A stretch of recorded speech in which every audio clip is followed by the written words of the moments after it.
Danielle Colby, a longtime acquaintance, has made another startling discovery. One co-worker of the pair ultimately spoke forward in court, revealing her strong and Mike Wolf was noticeably disturbed by the startling evidence, and was unable to conceal his humiliation and emotional response.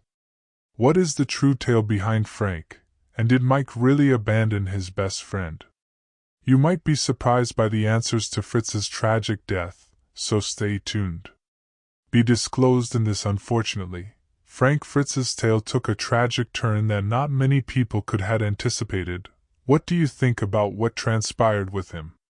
Please be free to express your. Please leave a 1 in the comments section below if you think Danielle Colby's disclosures are accurate, or a 0 if you think differently. And remember to like and subscribe so that we can keep giving you more power and captivating. What you're going to hear may seem unbelievable, but it's actually one of the most startling turns of events. Disclosures revolve around Danielle Colby's audacious choice to criticize Mike Wolf following months of silence, and the adored antique queen of American pickers stunned both admirers and followers by remaining hidden from the public eye. When she declared that she will testify in Mike Wolf's trial, who is currently facing grave accusations related to Frank Fritz's unexplained death, Danielle Colby broke her silence in an emotional Instagram post, saying, "I've remained quiet for too long in the past in an attempt to safeguard the program and maintain the reputation that viewers once adored. But now I feel compelled to speak up. I'll testify to defend Frank." A close source claims Danielle will play a crucial part in the forthcoming trial in Iowa, where she will be a crucial prosecution witness. According to reports, Danielle Colby has important knowledge on the rift between Mike and Frank. Disputes behind the scenes, particularly the night Frank was discovered comatose, which is now thought to regarding poisoning. Danielle went on to say that Frank's passing wasn't just accident. "I heard the threats, and I could see that Mike's eyes had changed. I knew that Frank was frightened, but nobody took him seriously." She disclosed in a special interview with a local news station. Danielle continued by disclosing that she had been under tremendous pressure to keep quiet, citing contractual The History Channel's threatening calls, Mike Wolf's team's direct threats, and other commitments are elements that had made her hesitant to speak up for almost a year. The weight of these dangers kept her silent until investigative findings from shortly before his death now state that Frank Fritz contacted Danielle and left a terrifying message in case something were to looking at Mike. This unsettling remark has now turned into a crucial hint in the current criminal inquiry. Might possibly reveal the whole American picker story. Empire fans were stunned in disbelief when it was revealed that Danielle Colby will testify. Astonishment. A woman who had spent more than 10 years working with Mike and Frank was now ready to oppose her old friend, but a large number of supporters have gathered with Danielle, emphasizing the significance. Frank Fritz needs justice and his honor must be restored as a result of the truth being revealed. Recovered. The trial of Mike Wolf, who is charged with being responsible for Frank Fritz's death, is rapidly getting out of hand. Danielle Colby's testimony turned into one of the most startling incidents in American reality television history. The final blow that breaks everything could be delivered by the last person still alive who has worked closely with both Mike and Frank. FACDs. "I no longer fear that they will destroy the program, but they cannot destroy my conscience." Danielle stated that her remarks not only signaled the start of a contentious legal dispute but also act as a harsh warning to the whole reality TV sector, which is decaying in her opinion. From the media swiftly shut down after Frank Fritz's death in October 2024. The claim that a stroke caused his death, but those closest to after going through his first ordeal, Frank realized that the truth was far more nuanced and not as straightforward as it seemed. After suffering a stroke in 2022, Frank recovered remarkably and committed himself to physical therapy, kept up a nutritious diet, and paid close attention to his health after having back surgery. Indeed, a few weeks before his passing, Frank proudly informed Danielle over a video conference that he could walk. People in the area are making jokes like, "Now I'll live longer than Mike Wolf, you'll see." However, Frank left less than 6 weeks after promising to reveal the truth about American pickers within a month.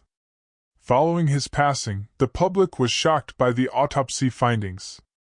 According to the media, there were no indications of a cerebral hemorrhage or blocked blood arteries at the time of the report. Frank's brain did not exhibit any acute damage that is usually linked with a stroke at the time of his death, and there was no proof implying that a stroke had happened 48 hours after his. The surprising findings of the autopsy report shocked everyone. The most startling finding was that Frank's blood sample had a trace level of thallium sulfate. Sulfate is a hazardous chemical that is frequently present in vasodilators and recreational medications. Induce cardiac arrest when mixed with specific other substances.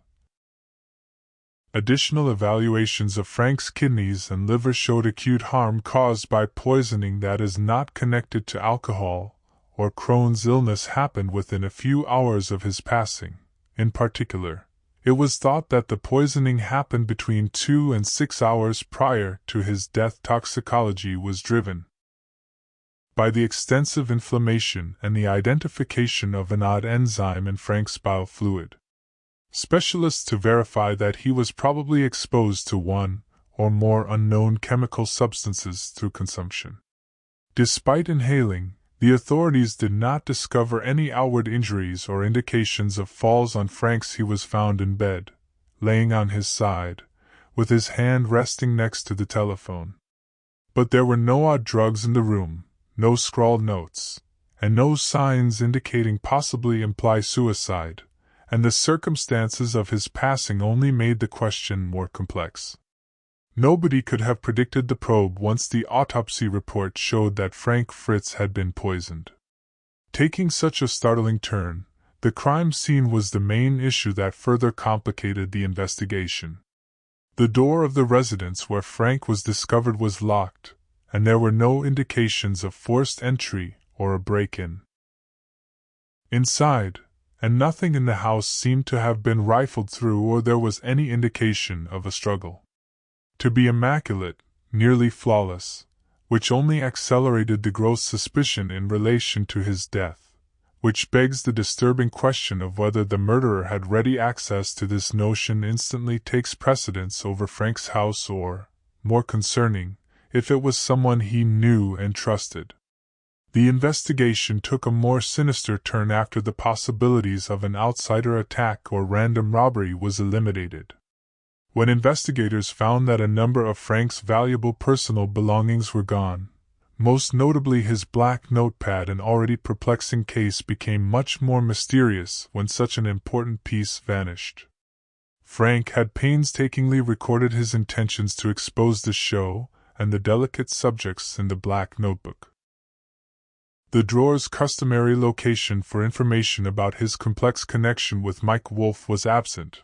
Although on Frank's own laptop, detectives discovered many important audio recordings. In one, Frank's voice can be heard in a scary tape saying, "Mike grabbed all my money on every time I went. I barely received half of what he said on TV." Not only made his death's mystery more complex, but it also suggested a far darker aspect to the connections in American Pickers backstage. Frank went on to describe the lengthy discussions that occurred throughout the days of filming, during which Mike insisted despite Frank's declining health, he appeared on camera and stated, "I produce," Frank recalled. "This show, you're simply taking advantage of me." The tension didn't stop there. Frank continued by disclosing that Mike had controlled the whole team, creating a hostile work environment. An atmosphere of continual stress and anxiety.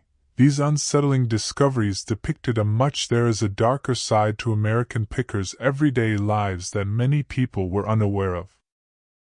When Danielle Colby, Frank's last remarks before passing away, were made public, the matter took an even more dire turn.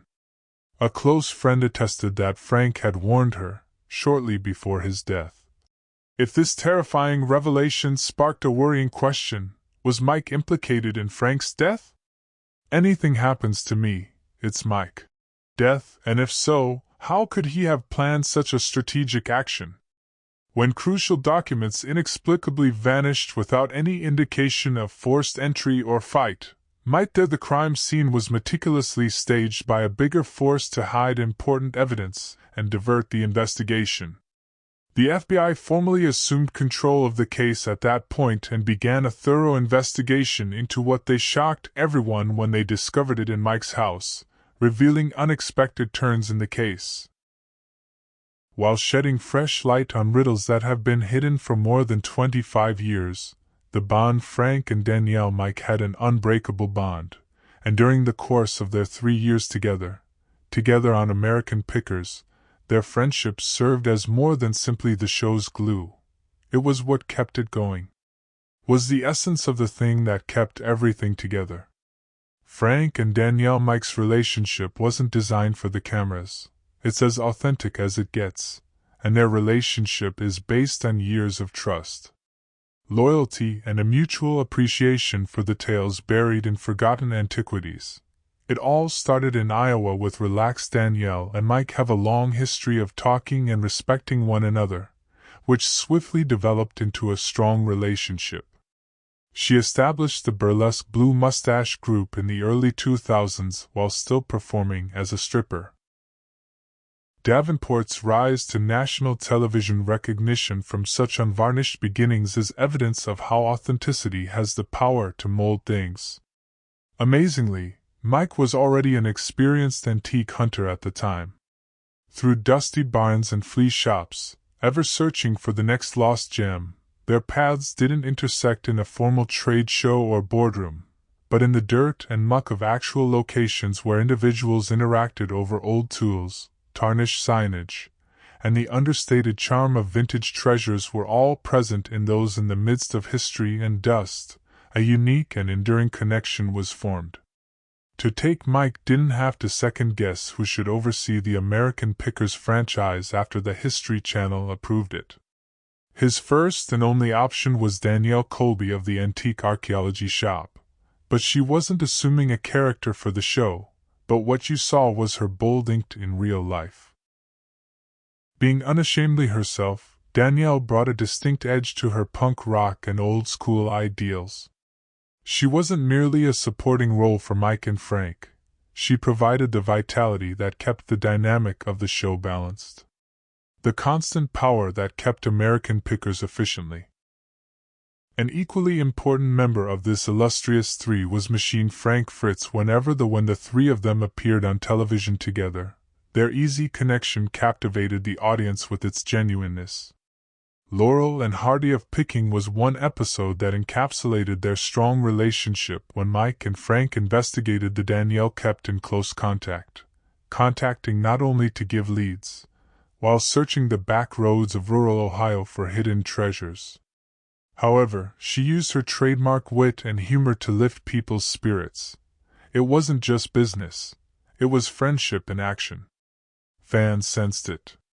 Danielle Radar was lovingly nicknamed by Mike and Frank for her nearly uncanny ability to locate. Mike publicly acknowledged her for many of the valuable recommendations from hundreds of miles away in the Ladies Know Best show. Their most astounding discoveries, which showed that they frequently found hidden treasure thanks to Danielle's advice. Danielle is an irreplaceable component of our system, Mike stated in the show, adding that she is the one who keeps everything running smoothly. Behind-the-scenes genius was as important as what transpired on the road. It was the quiet force behind their achievement, and their bond went well beyond their professional lives. Danielle was the anchor and steady hand that kept Mike and Frank safe, not merely the voice on the other end of the phone. Centered in the midst of the road's turmoil, from scheduling meetings to organizing logistics to conducting research in the early days of American history, she effortlessly wore several hats, including managing markets and even intervening in difficult talks. Pickers' lives were easier. Mike and Frank drive their white vans down quiet roads, delving into barns, backyards, and even abandoned airplane hangars, seeking the excitement of exploration using just their instincts, guts, and a mutual passion for the. Danielle held the fort at the store while hunting, paying close attention to whether it was a blazing old neon sign or a rusting bicycle. Mike and Frank's experiences from the road, she was in charge of changing each find, expertly managing every aspect from pricing to presentation. As the show's popularity increased, the store evolved from a location to view antiques to a destination for tourists. Not only to peruse but also to meet Danielle, hear stories that were never broadcast, and experience the adventure they had grown to enjoy on film is a little closer. However, when American pickers gain popularity, nothing remains flawless forever. So did Danielle, who knew her two pals better than anyone, have to balance the demands of the backstage world. Despite their disparate energy, Mike was constantly advancing at a breakneck speed and with new ideas as Frank came closer. The task was silent concentration, spending his time and carefully examining the nuances that Danielle captured in the middle of became the link between them, assisting Mike in creating future plans and keeping an eye on Frank, particularly when the strains of the trip started to wear them down. They formed a loving, close-knit family because they had complete faith in one another, although even during those times of companionship, Danielle started to notice that something was changing as Frank became quieter. Mike, who was always the ahead thinker, appeared to be growing more and more restless and impatient. It wasn't anything obvious that might be these small tensions developed against the background, readily contained yet sufficient to cause her to feel a silent worry.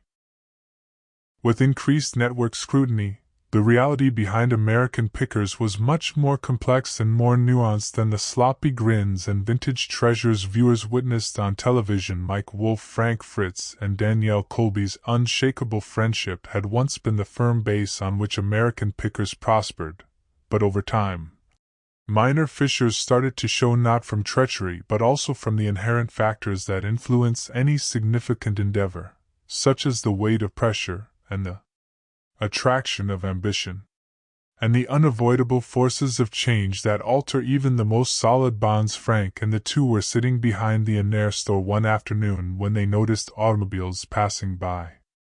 Told Danielle in private that things had changed, and Danielle was more profoundly affected by that sentiment. Initially, their experiences had been unadulterated and unrefined. Digging through abandoned barns and vintage trailers while traveling throughout America, every discovery was an exciting surprise with no scripts or big screens, and there were treasures in areas no one else had considered looking. It was true, with production crews and no imminent broadcast schedules. In its purest form, it was an adventure. However, as Frank described it, what had started off as a thrilling expedition had now devolved into a never-ending cycle of filming. Mike Wolf, motivated by his lofty goals and unwavering determination, started to advocate for additionally. The show had to change from being about the excitement of finding antiques to becoming a blockbuster product. Every finding something captivating enough to keep viewers on the edge of their seats was necessary for this episode. Wasn't enough to discover riches anymore. Every moment needed to have a hook that was genuinely astounding. Engage the audience. Danielle recalled clearly a Nashville meeting where Mike, with his signature zeal, said, "We need anything revolutionary, like an uncommon vintage vehicle or something that has never been seen before, anything that will garner media attention." Frank, exhausted by the increasing strain, sighed deeply as he glanced at him and said, "I'm not picking just to serve your show." The weight of the transition was felt when Danielle noticed that Mike had taken over completely. Overpowering, he was no longer merely a participant in the journey. He oversaw every aspect of the filming schedules, places, as well as the words that showed on the screen. All required his approval. What spectators thought was genuine and unplanned was really painstakingly. Mike insisted on having a killer discover something in every episode. His days of hunting trinkets were ended, and he now desired expensive stuff that would garner media attention.